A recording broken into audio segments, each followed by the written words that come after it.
السلام علیکم ورحمۃ اللہ وبرکاتہ۔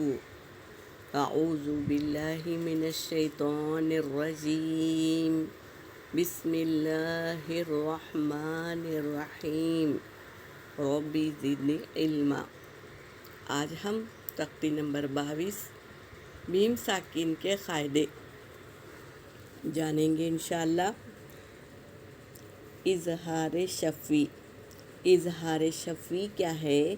میم ساکن کے بعد با اور میم کے علاوہ کوئی اور حرف بالخصوص واو یا فا آئے تو میم کو ظاہر کر کے پڑھنا چاہیے۔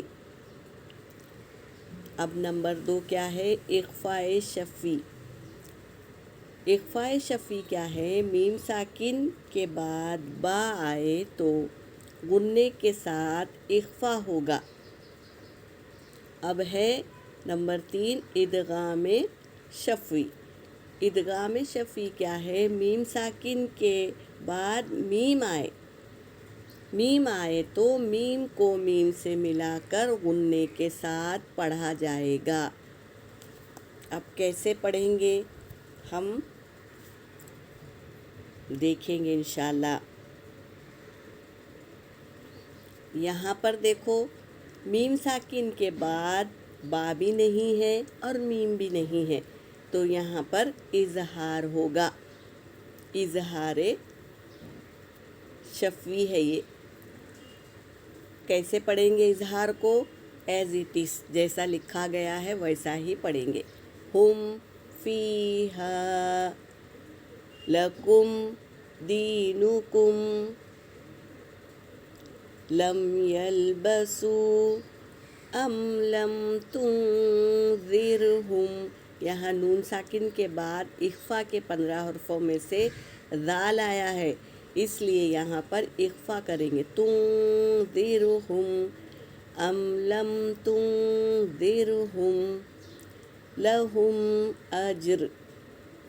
یہاں پر 2 پیش ہے تو میں نے ساکن کر دی، کیونکہ ہم وقف یعنی رک رہے ہیں۔ وقف ہم کہتے ہیں اور وقوف بھی بہت لوگ کہتے ہیں۔ وقوف یعنی رکنا اور وقف یعنی رکنا، تو یہاں پر رکنا ہے، را کو ساکن کرنا ہے۔ رکے تو جب ہم رک رہے ہیں تو 2 پیش، 2 زیر، زبر زیر پیش، ان سب کو ساکن کرنا ہے رکنے کی حالت میں۔ تو لہم اجر، یہ ہو گیا اظہار شفوی۔ اظہار کر کے پڑھے ہم۔ اب اخفاء شفوی کو جانیں گے۔ اس کی علامت کیا ہے؟ میم ساکن ہے، اس کے بعد با آیا ہے، تو جب بھی میم ساکن آئے اس کے بعد با آئے تو سمجھ جانا کہ یہ اخفاء شفوی ہے، تو یہاں پر ہمیں اخفاء کرنا۔ اخفاء کرنا کیا ہے؟